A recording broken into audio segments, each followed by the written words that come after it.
Hello, everybody, and thanks for joining us again today on the Seafood Matters podcast. You can help us by pressing subscribe and share it with family and friends.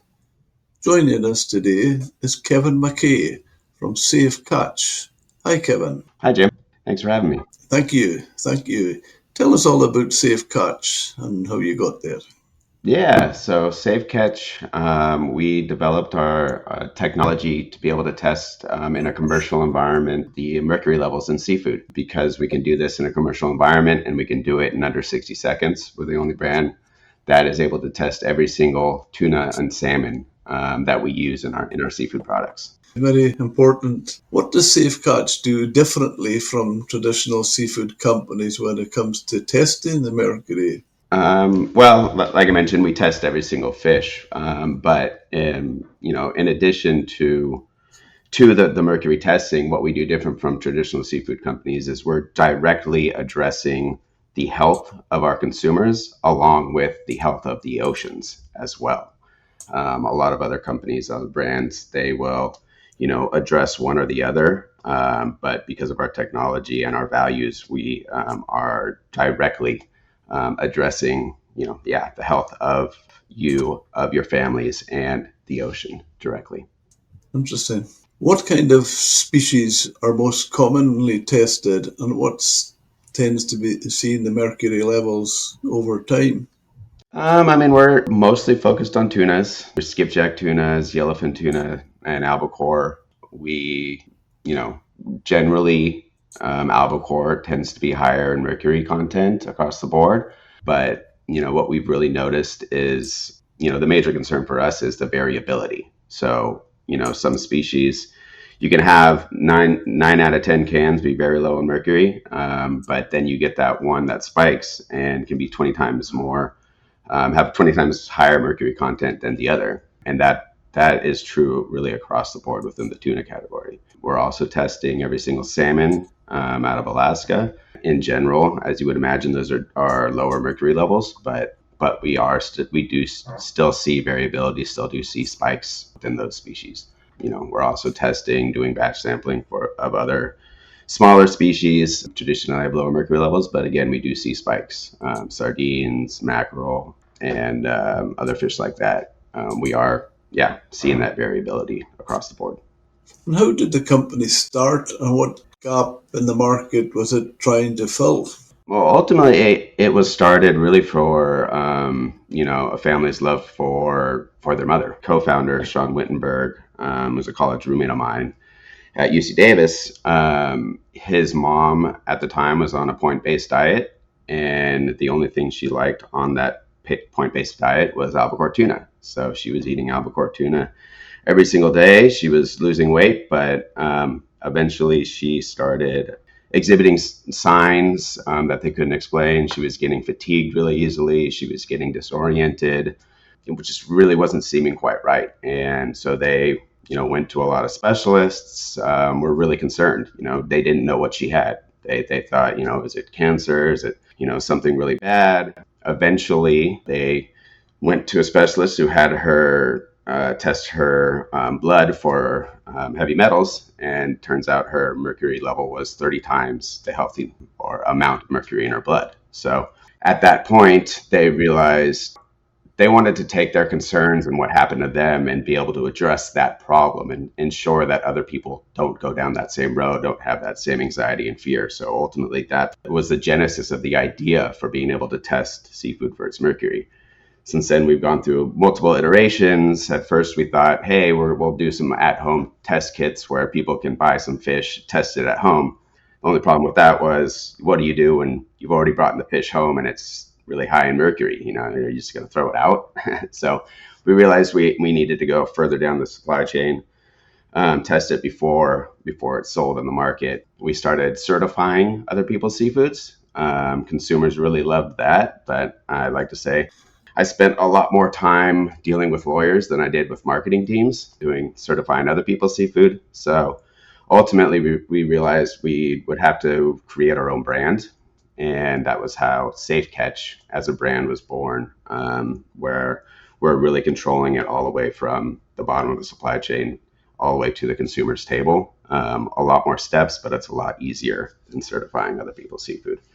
And so that's ultimately kind of where we ended up today. And just seeing the consumer's response to being able to provide a healthier product has led us to also really diving all in on protecting our oceans. We're plastic neutral, first completely plastic neutral seafood brand out there. So what that means is for every ounce of plastic that we use in our supply chain, we pay to have that same amount of plastic removed from the oceans. To date, we've removed over 400,000 pounds of plastic from the oceans. So we're directly attributing to putting our money where our mouth is, really, on protecting the oceans as well. And we've really seen a good consumer response to that as well. So, we're just really trying to deliver proteins, healthier sources of seafood, protecting you and our oceans. So I have to say, Kevin, one of the things that was really fascinated me about what you do, and that's how I was so keen to have the chat with you, was I can remember in my time in the fishing industry, I dealt a lot with a group of islands. It's called the Faroe Islands. It's, if you could imagine, it's halfway between Scotland and Iceland. Mm-hmm. And I dealt with them in the 80s and 90s. And in their culture, they eat pilot whales. Yep. Yeah, no, I That's remember in my research in studying mercury in seafood, the Faroe Islands does have a lot of studies about them because of their diet in those whales, and shows some very direct implications of eating those higher mercury species like whales. And I remember then they had, now I don't know if it was just recommendations or was it from the government, but when they were having the pilot whales, and the way their culture was, they weren't catching it by boats like traditional, where boats would catch it, land it, and sell it, and the public would buy it. It was caught and dealt with, and the community shared it. So all the community would get it or part of it. Yeah. And they reached a stage where they had to advise that young children, the elderly, and pregnant women should not eat the pilot whale because of the mercury content. Yep. So it's saying, immediately I saw what you were doing and felt, yes, I want to speak to you about this, because that was something that I was directly involved with. And so I've had first-hand experience of what you're about there. Yeah, no, definitely, and thank you again for having me. I mean, this is a very real problem. It is more of an issue for sensitive populations, pregnant women, children, immunocompromised, or elderly, and ultimately we've also seen a really good response on just those that want to ultimately know exactly what they're putting in their bodies, and that's generally why someone comes to seafood. Seafood's an amazingly nutrient dense, really healthy, form of protein. And, people that are concerned about health really do, should utilize seafood in a healthy diet. And if we can alleviate those concerns about mercury for that population, it really works out well for everybody. It was a general belief in the Faroes as well, when you talk to them about it, is that where the mercury came from, when they got it in the whales, they just felt it was a pollution that everybody else was dumping in the sea. Yeah, I mean, ultimately, it was a direct result of industrial revolution. One of the biggest contributors is coal, burning coal. Coal has a lot of heavy metals in it. So when you burn it, release it into the atmosphere, you're going to release those heavy metals directly into the atmosphere, and it's going to come down into the oceans. It's going to get absorbed by microorganisms and converted to methylmercury, which is really the the more toxic form of mercury. And then, of course, it works its way up the food chain into those larger whales or larger species. By the time it gets up to, those larger, more predatory species like the whales, it's definitely concentrated and much more of a risk for those populations. Does it tend to be more in species like the whales Certainly, the whales, yeah, the larger predatory swordfish, larger tunas, but it does exist in almost all seafood, just because of ultimately the food chain and contribution from us humans. Unfortunately, it's just continued to really put more mercury into the environment. And there's also natural causes. We do see higher levels around generally like volcanic activity areas. Volcanoes are going to release heavy metals along with other types of metals and geological material. And so, there is that natural component, but humans are not helping, unfortunately. Give us a brief overview on why mercury contamination in seafood matters for public health.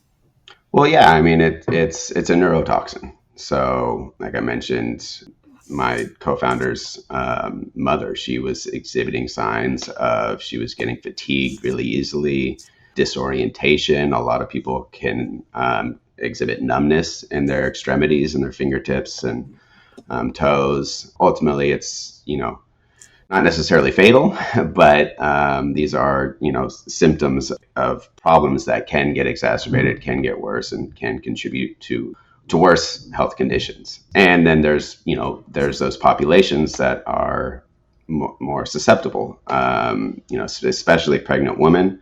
If pregnant woman consumes mercury, then that mercury can end up in the developing fetus, and because it's a neurotoxin, it directly affect the development of a fetus's brain. And there's been a lot of direct studies that correlate mercury exposure to some health mental detriments in some species or in some babies, and immunocompromised and children, because children are, brains are developing, so you want to definitely avoid any sort of neurotoxins for those developing brains. And again, really ultimately anyone who is interested and cares about what they're putting in their body, can benefit from more knowledge about the mercury in seafood.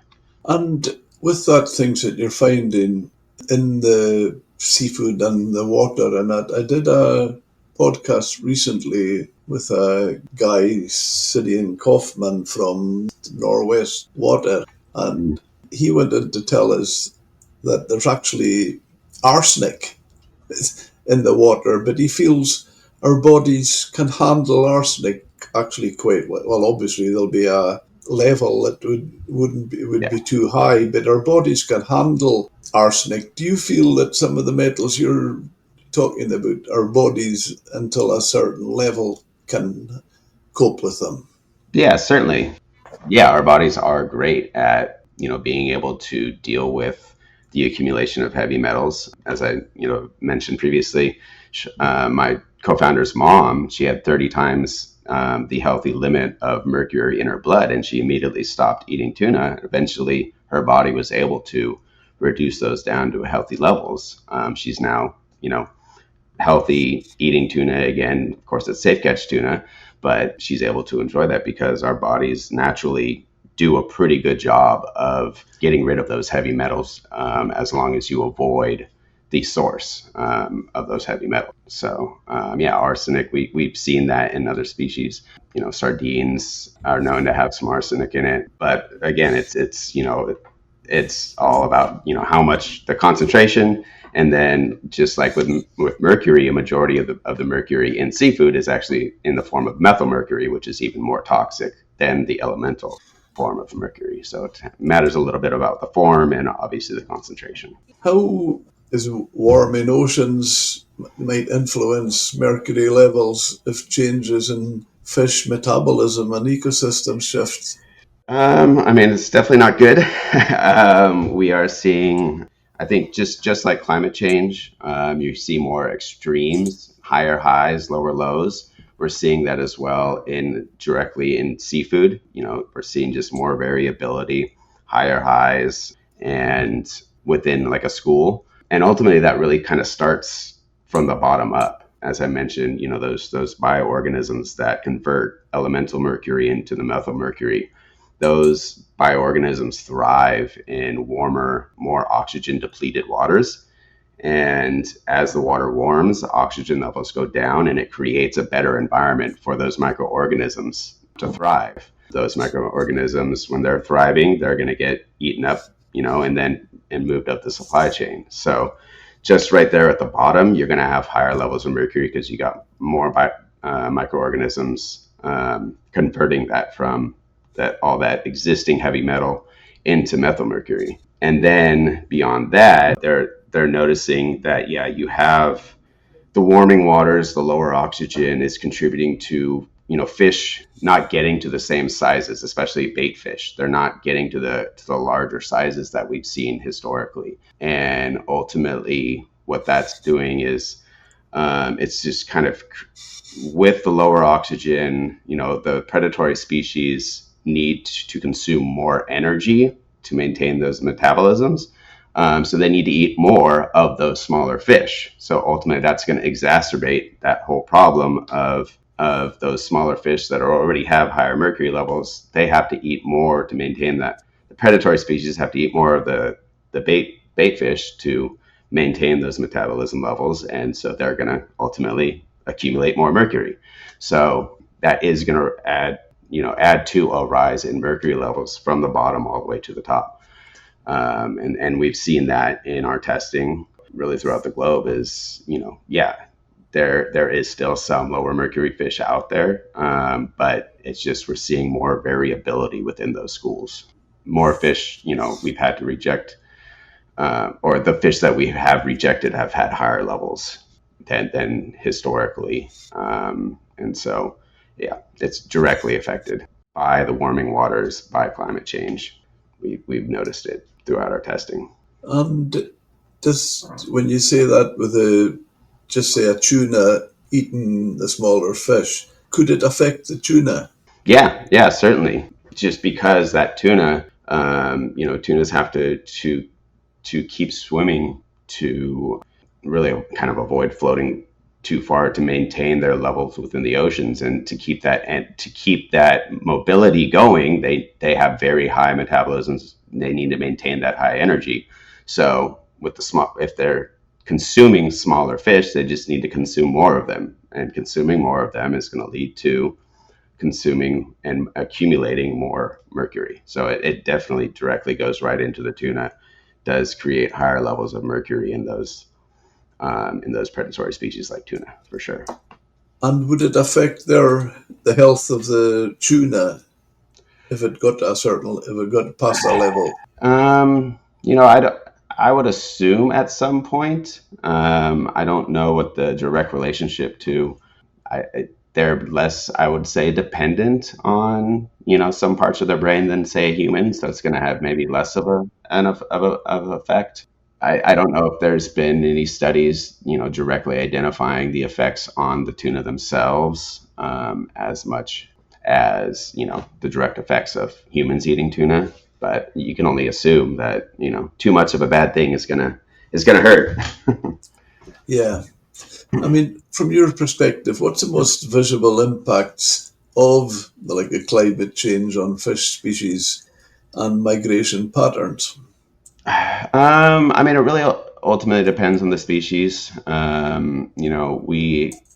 As I mentioned, there's a lot of studies, and we're seeing it where these bait fish are not maturing to the same sizes as they once did. So we have a hard time getting our own sardine supplies that are big enough to be able to do boneless, skinless, and definitely a direct result there.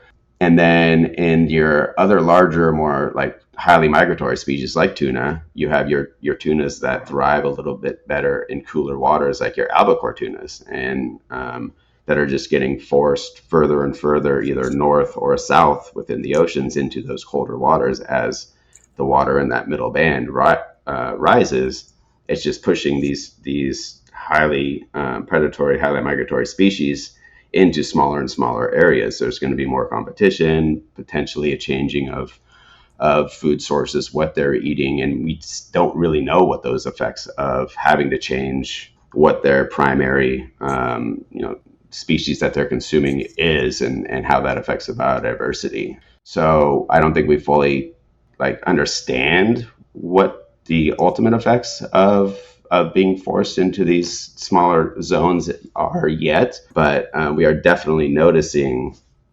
these colder or species that prefer the cooler waters getting pushed further and further. The fishermen have to go further north to get these species, that further south to get these species into those cooler waters. And so yeah, we're still finding out ultimately what some of the worst problems are going to be. And as it pertains to mercury, like I said, it's just going to create more uncertainty, more variability within those species. And you do feel that mercury levels shifted as oceans warming and ecosystems change? Yeah, it unfortunately is. We're seeing it. We test over 4,000 fish a day. To date, we've tested over 8 million fish. So we have a really, really robust database, and that's over the course of the last 20 years.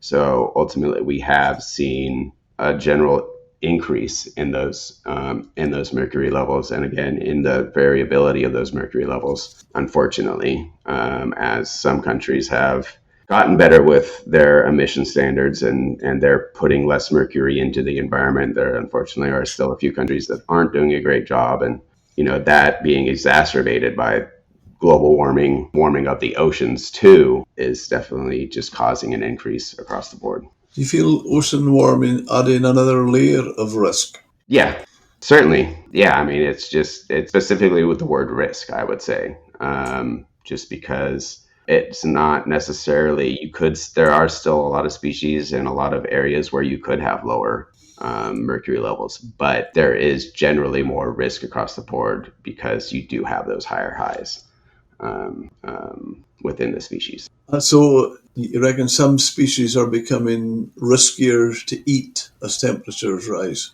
Yeah, yeah. I mean, it's the species that there already was a little bit of risk, and ultimately, I think, yeah, you can say within the species they are becoming more risky, which, I mean, I think kind of lends itself to, just if you are concerned about that, increasing your the diversity of the seafood that you're buying or that you're consuming.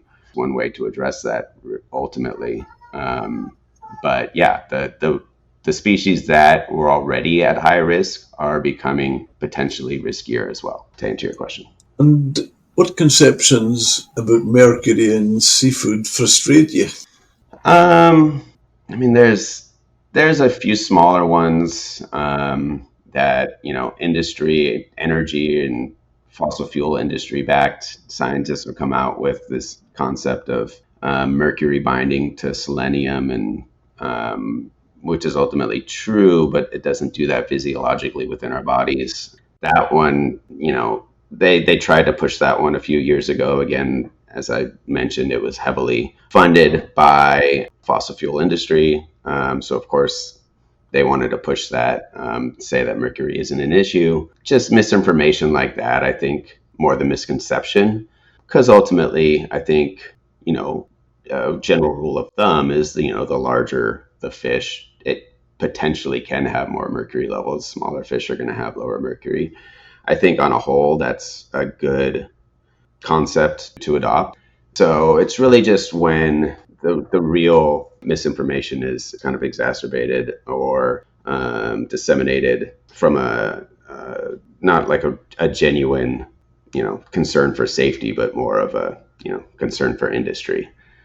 So that would be my biggest frustration is, yes, when industry kind of tries to move beyond science to push certain messaging about mercury as opposed to, trying to address, the benefits of seafood, the reality of what consumers are looking for, and trying and being transparent. I think. Yeah. How should the public think about balancing nutrition, omega-3 protein, with exposure risks like mercury?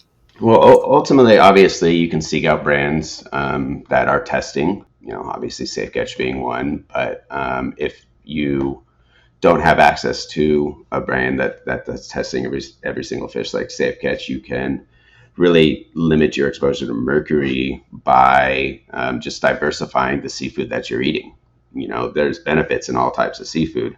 So if you're just, diversifying what you're eating, you're going to get those benefits, and you're going to be less likely to really be consuming one type of fish that's going to be high in mercury more frequently if you're just consuming different seafood across the board. So I think a general rule of thumb is just, be adventurous, just consume different species, consume diversity within seafood, and you're going to get the benefits, and you're going to be much, much, much less likely to have the risks of mercury if you're exercising, diversity of your consumption. And of course, if you are truly concerned, the only way to actually minimize your exposure is to test directly for the mercury in seafood. How does changing fish stocks translate into availability, pricing, and seasonal variability at the stores? Well, I mean, ultimately, the changing fish stocks, like I said, they're getting smaller. So certain types of fish are becoming harder and harder to find, like getting sardines large enough to do boneless, skinless. Those are really hard to find. They just started catching big enough fish recently, and they're 3 months behind normal, traditional, larger sardine fishing season. Also, we have a product that we really love, the mackerel from the North Sea. Colder waters creates, the fish need a little bit higher fat content to survive, higher omega-3s, and more flavor. It's just a really beautiful fish.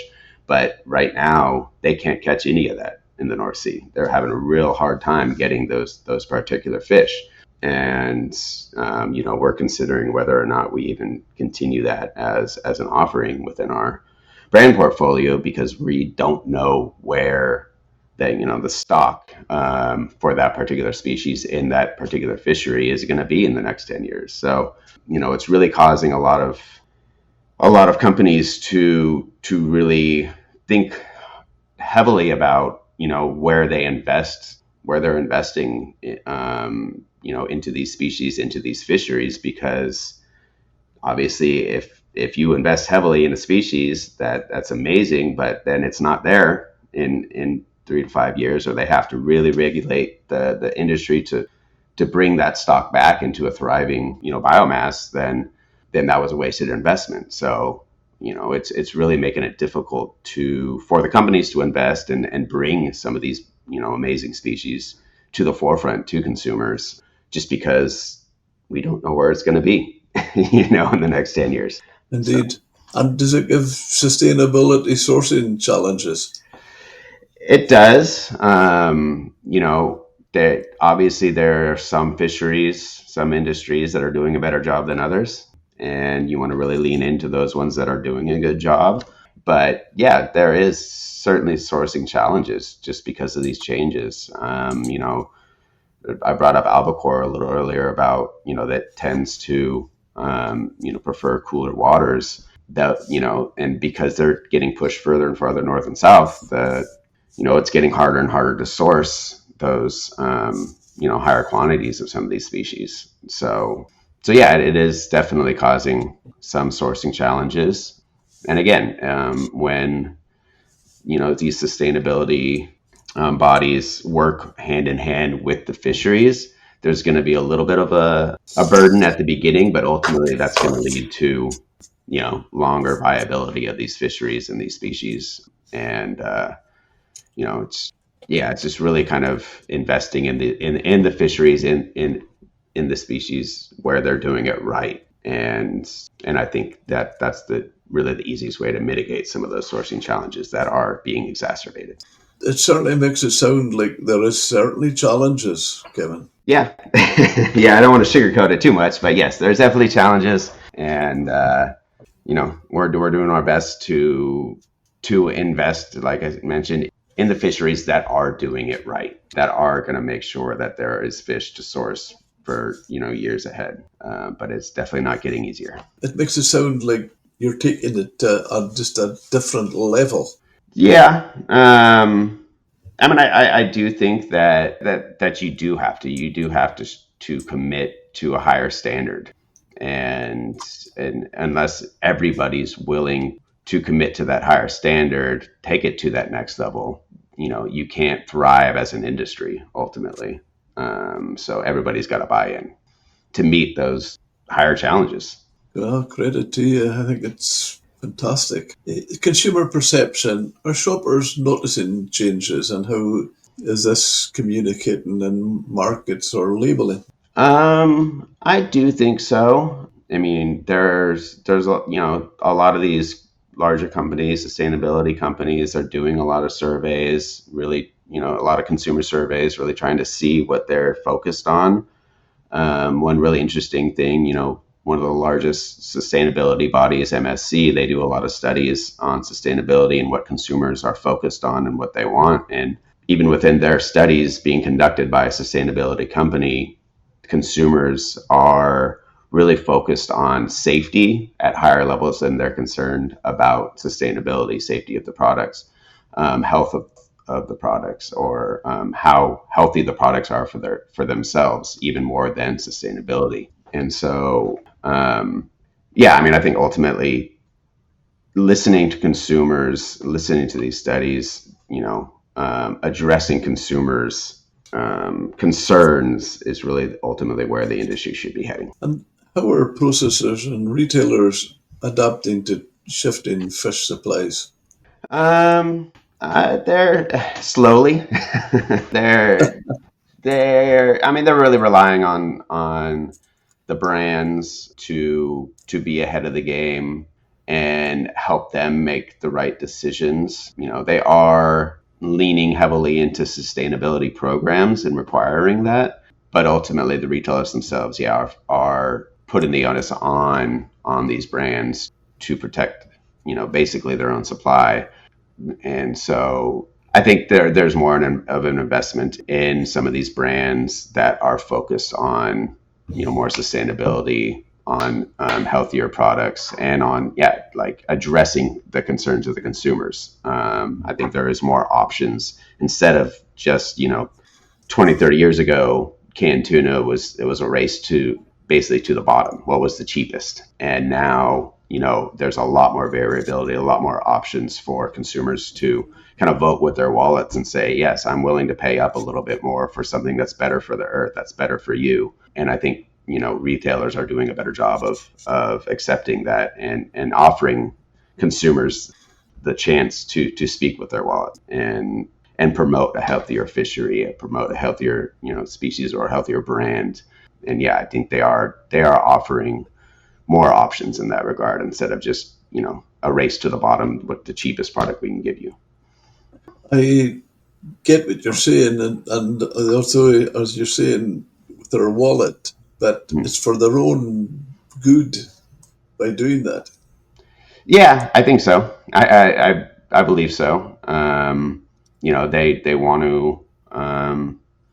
They want to show that, consumers, that they're addressing their concerns. They want to show, they want to keep that loyalty. They want to keep them coming, show that they care about their consumers, and they want them to be shopping in their store, so that they want to ensure them that they're listening. So yeah, they definitely care. Are there specific examples of species that have become harder to source sustainably or safely? Um, yeah, I mean, definitely. Um, Sardines, I would say, especially off the coast of Africa, traditionally really really healthy fishery. That season has been really slow, really hard to source larger sardines. That one's been very noticeable across the board, especially in the U.S. market. there's really not a lot of boneless, skinless sardines on shelves right now. There's always been seasonalities, but I think the seasonalities are shifting a little bit more extreme. The salmon, Alaskan salmon industry has in certain species has seen some struggles, and then ultimately albacore tuna as well. Albacore tuna, I keep coming back to it because it is one of those species that prefers those cooler temperatures. That the seasonality of those has shifted a little bit, and it's the seasons are starting. The good fishing seasons are starting later, and they're generally smaller. The catches are smaller, and so I think those are some of the three that really stick out in my mind. But I'm sure there's plenty of other species that I'm not directly related to that are seeing these changes in their seasonality, making it harder and harder to really invest in those particular fisheries. And is there any sign of it in any of the shellfish species?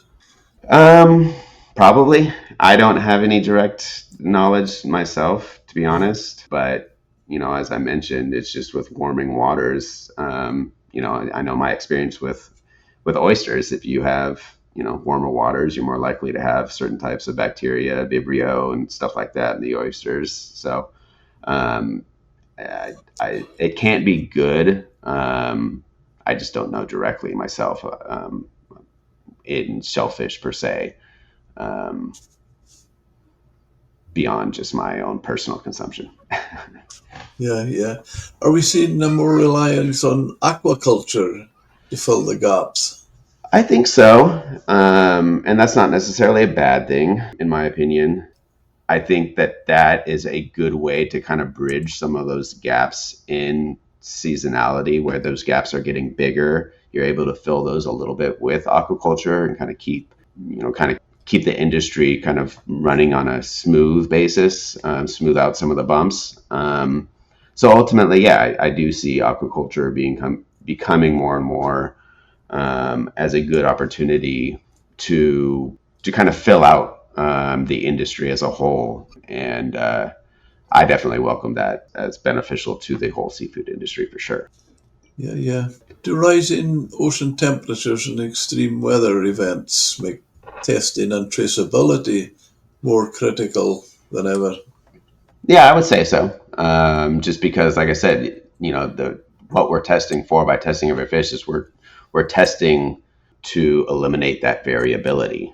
And so, yeah, the one of the direct effects of climate change is that we are seeing that increase in variability, those and more extremes, more higher concentrations of mercury. And so, it just makes testing that much more important, because that's the only way you're going to, be able to confidently, ensure that you're providing a fish that's healthy for all populations, is by testing it. So yeah, certainly more important now than ever.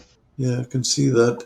Whether a climate-induced stress of marine ecosystems can influence bioaccumulation of mercury in fish. Um, I mean, I think indirectly, probably. I think, maybe not necessarily in a bad way. I think you get more of a bioaccumulation of mercury in certain species. People might tend to, with more knowledge, might tend to lean away from those species, and it might offer them an opportunity actually to thrive more. But I think within in the biodiversity of these marine communities, I don't know directly how it's affecting the mercury is affecting the behavior of the actual seafood species. Really just can adapt to the behavior of us humans consuming it, really.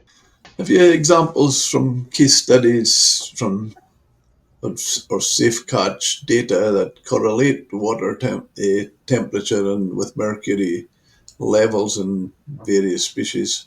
I mean, I think it's more geographical and really more has to do with kind of jet streams or currents.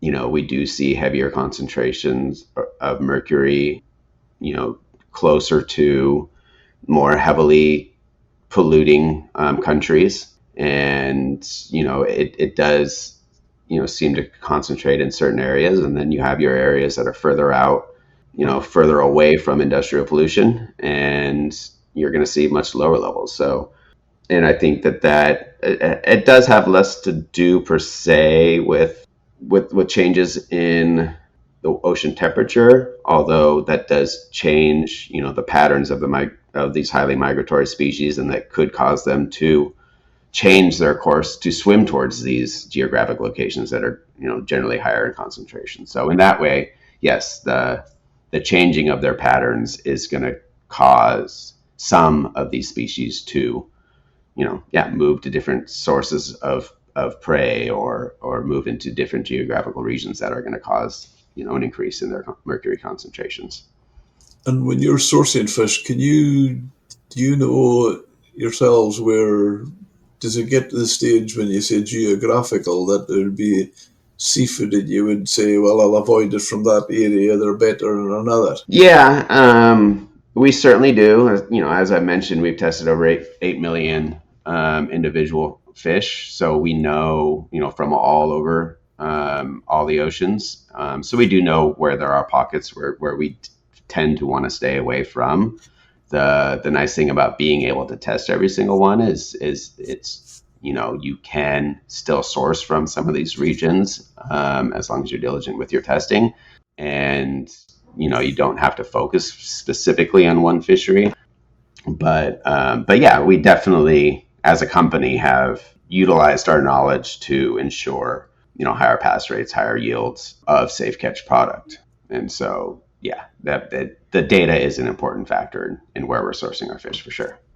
Yeah, and safety guidance for what consumers should know about seafood consumption in light of both mercury risks and changing fish populations. Yeah, I mean, that's a hard one to really kind of give a broad statement about. Yeah, I mean, I think it's ultimately just, you know, the companies that are being transparent, the companies that are listening to consumers are the ones that are going to thrive in the future, for sure. Do you ever feel that, like asking yourself if you're a fish company or scientists?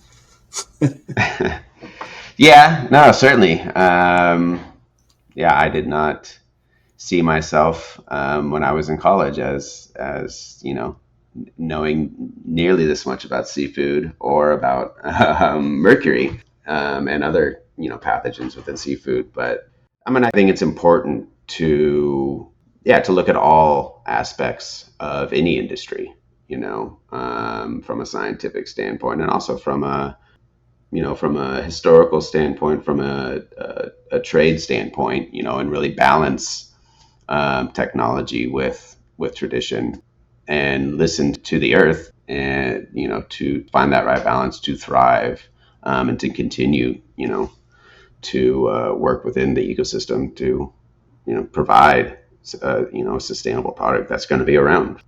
So yeah, I would say I started, I think, on more of a science basis and leaning more towards kind of industry advocate with knowledge from the science, if that makes sense. Yeah. And is your consumers going to see more imported, farmed, or alternative seafood in coming years, do you feel? I think so. I think, as I mentioned, I think one of the best ways to address some of these problems is by diversifying the seafood you're consuming. So I do think that there is going to be more options, different types of seafood, especially in this US market. I think people are becoming more seafood curious, trying more different types of seafood that they weren't before. Tin fish had its moment, or still having a moment where, people are, you know, searching out different forms of fish that they generally wouldn't otherwise consume. So I think, yeah, I think diversity is having its moment, and I think it's going to continue where people are exploring and realize the bounties that the sea has to offer. Really, kind of, especially in the U.S. market, kind of getting away from from beef and Some of these things that prices are skyrocketing right now, I think it's offering an opportunity for people to explore seafood and what it has to offer. So, Do you see any risk of quality or safety being compromised as I supply think chains stretch? I mean, I think there's always going to be that risk. That there's going to be bad actors in all industries. But I would say I think with the increased interest, it's actually probably getting better than the industry. I think it is ultimately safer. I think, yeah, I do think it's getting better in the seafood industry for sure. And how can retailers communicate safety and sustainability credibility, beyond just eco-label? Um, I mean, obviously they can, promote the companies that are addressing it more. I think the eco label is important, but, companies like Safe Catch that, post their mercury limits, post their standards on the can, really important. I think it's, yeah, ultimately, I think retailers themselves can really focus on transparency and show consumers that they're listening by offering options that are better for not just cheaper but better for consumers ultimately. How fisheries and distributors are adjusting to variable supply due to climate change. I mean, I think the fishing industry has always been a pretty adaptable industry. Certainly more than a farming or a grazing kind of based industry. You've had to adapt to different conditions of the ocean, or yeah, I mean, species like tuna that are highly migratory. They're going to go, migrate from one side of the Pacific to the other. So I think that the industry as a whole has already been accustomed to adapting. It just needs to make sure that it continues that, and again addresses the needs of the consumers as opposed to trying to make things just cheaper, trying to make trying to race to the bottom on price. I think if they focus more on quality, they'd show the consumers that they're listening. I think that ultimately is going to drive the industry through any kind of you know additional changes that we're seeing. Okay, and the role of certifications, traceability, and advanced testing, like yourselves at Safe Catch, in maintaining consumer trust. I mean, I think again, it's just you're showing the consumers that you're listening to them, and consumers want to be heard. And I think if they see that you're addressing their concerns directly, that's going to earn that trust. I think a label and transparency of a company's actions, like for us, for instance, what our limits are, what our averages are, where we're catching our fish. I think that all these things do combine to show a consumer that we're listening, and that will build trust ultimately. And it's just you can prove to the consumer that you're listening to them, they're going to trust you. Tell us about the testing technology Safe Catch uses. How does it differ from conventional mercury testing? Yeah, I mean, ultimately, it's the environment that it can be. The testing can be conducted in. It can be conducted right there in a fish processing facility, and it's the sample prep that differs a little bit more from traditional methods. Although our certification of our technology was compared directly with the technology that the FDA uses in its labs, proved to be comparable in terms of accuracy, but yeah, really what sets us apart is the ability to go into a processing facility, test every fish in under 60 seconds. And that sample prep is very simple. We just take a 50 to 100 milligram sample with a modified biopsy needle from each fish, put it in the machine, press a button, the machine does all the work, calculates and says whether or not it's a safe catch fish or just out of spec. Simply, it's still a great fish. It's just not a safe catch fish that can be, sold into the marketplace. Again, it's just not a safe catch fish. So yeah, that's ultimately what sets it apart. Is just the ability to go into a processing, so we can make that a part of our quality standard, and then not disrupt the supply chain with the testing ultimately. It just sounds like you're just taking it to the extra level. Yeah, and that's what we want to do at Safe Catch. Is we want to do everything a little bit more, a little bit better for you, a little bit better for the oceans, and again show consumers that we're listening to them, and we want to provide the healthiest product that we can for them. It's very responsible, I feel. Could this technology play a wider role in global seafood monitoring and climate resilience? Ultimately, yes. I mean, I think that's where we actually, I think first wanted to go. We introduced this to certain government agencies, regulatory bodies. They weren't necessarily interested in it at the time. And that's why we had to kind of go our own paths. But I think that over time, as these bodies realize that consumers do care about these things, I think they'll be more likely to adapt it. And because the technology can be put into multiple environments, whether it's you can put it on a fishing boat itself, or in these extreme climates, it does provide the opportunity to be able to do monitoring programs when an agency or when one of these groups wants to invest and wants to listen to consumers. Ultimately, the technology is there to provide that extra source globally and within these bodies. There has to be a response to the demand by these bodies to be able to utilize the technology. We're still not quite there yet, I would say. Are there any other contaminants that you're beginning to worry about?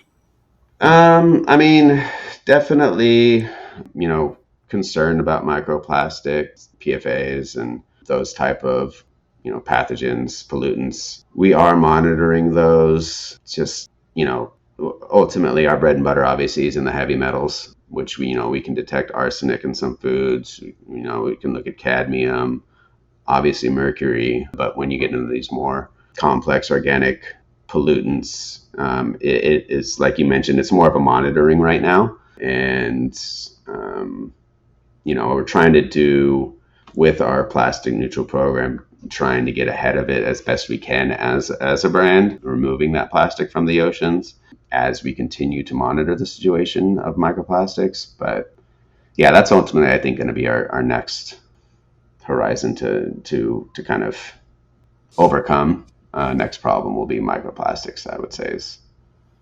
It's credit to you and interesting to see how you're aware of all that and keeping looking for what could turn up.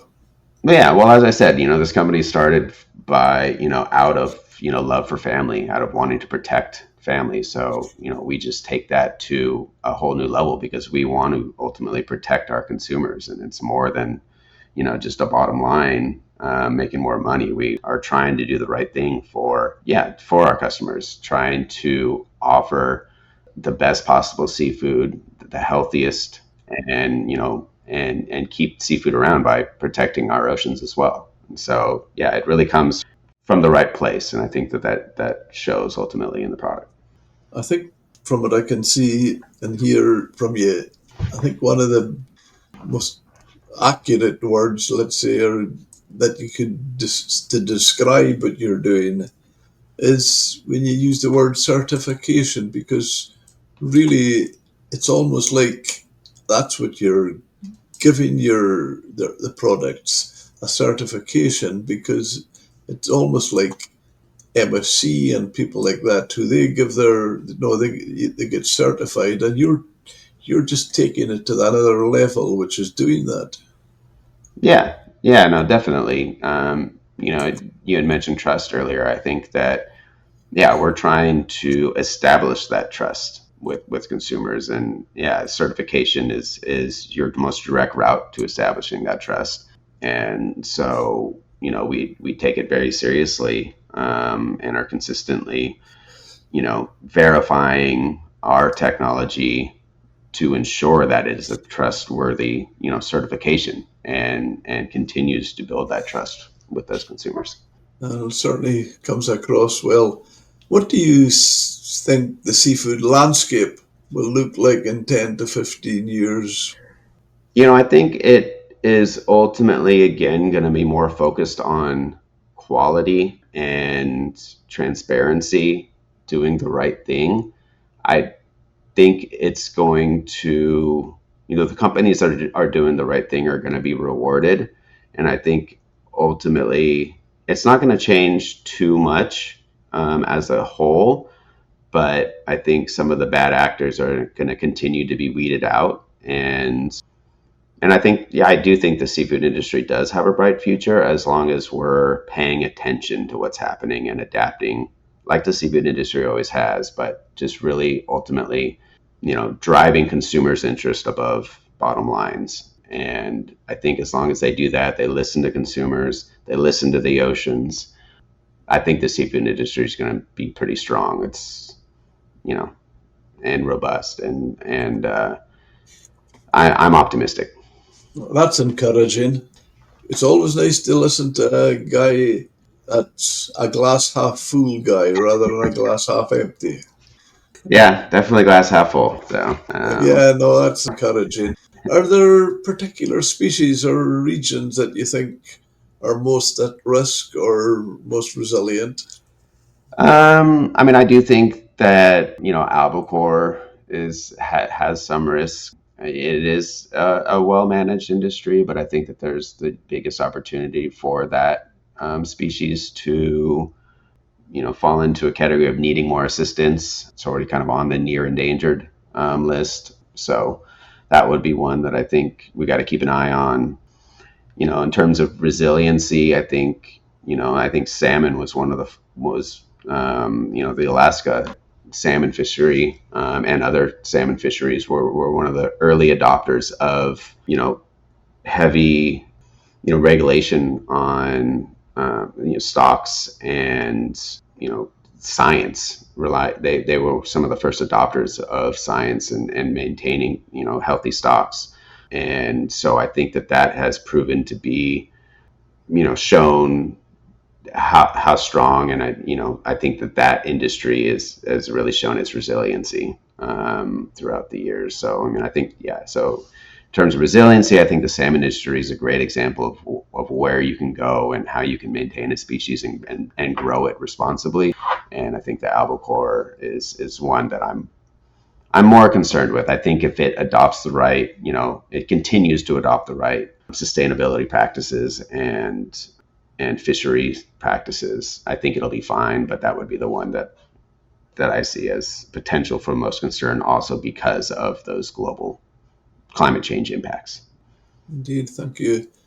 Can you advise our listeners how to read labels, make seasonal buying tips, and inform purchasing decisions? I mean, I think in terms of labels, I mean, obviously, know what concerns you. I think that the biggest thing is be adventurous. I would say be adventurous, try new things, that you wouldn't otherwise, because I think, like I mentioned, diversity is the biggest key. Because most seafood is healthy for you. And so the more you can explore, the more seafood you can eat, you're going to get those health benefits. And the more diversity you show in your seafood choices, the less likely you are to see any of those extreme detriments of things like mercury. So I would say, if anything, be adventurous is my number one tip. Good, that sounds good. If you could give one message out to policymakers on or the seafood industry, what would it be? It would be to listen to consumers, listen to the oceans, and make your decisions based on that, not based on the bottom line. Words of wisdom, I would say. And if the sea is changing faster than science, how do we keep trust in seafood? I think we keep trusting seafood, by voting with our wallet, by pushing the industry to listen, by rewarding those companies that are doing the right thing. I think that's ultimately the best way to keep up with the times. Is yeah, really by rewarding those companies that are doing the best for the ocean, but doing the best for the planet. What gives you optimism that we can adapt? I think ultimately that people, well, that humans are resilient, and that the earth is resilient, and that enough people care to speak their mind, like I said, with their wallets, or in their habits and the way they shop. And so there's enough people that care about it, and there's enough examples of the right thing being done, and enough examples of the wrong thing causing problems. And I think people are listening to that. So I just think that there's enough people out there focused on the right thing, focused on transparency and on health and what people are talking about, that I think that the industry will continue in the right direction. Good answer. I have to say, I do feel from your operation, you've certainly got a good name, Safe Catch, but it very much is as I can see it. And would you say what I feel about it is, if they were to buy your products, they would still get what we class as the benefits from seafood, consuming seafood, that is high protein, omega-3, all the micronutrients that are so good for us. Do you feel that they could still get that and avoid the nasties by Certainly. your? Yeah, certainly. I think that you can enjoy them in higher quantities. So you can enjoy more of those fish that we know are healthy without that detriment, knowing that you're going to get less mercury.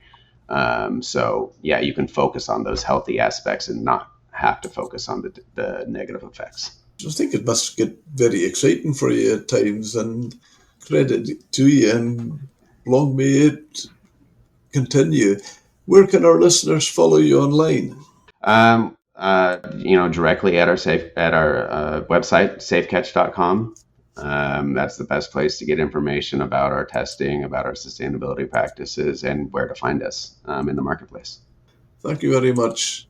And I'd just like to fold up, Kevin, and just as a saying used over here many times, it's keep doing what you're doing. All right, we will. Thank you very much. Thank you for your time, and good luck, and hope we'll keep in touch and see how you keep going well, because I think it's a hugely important part you're playing. Awesome. Well Well, done. yeah. Well, thank you so much, Jim. I appreciate it. Thank you.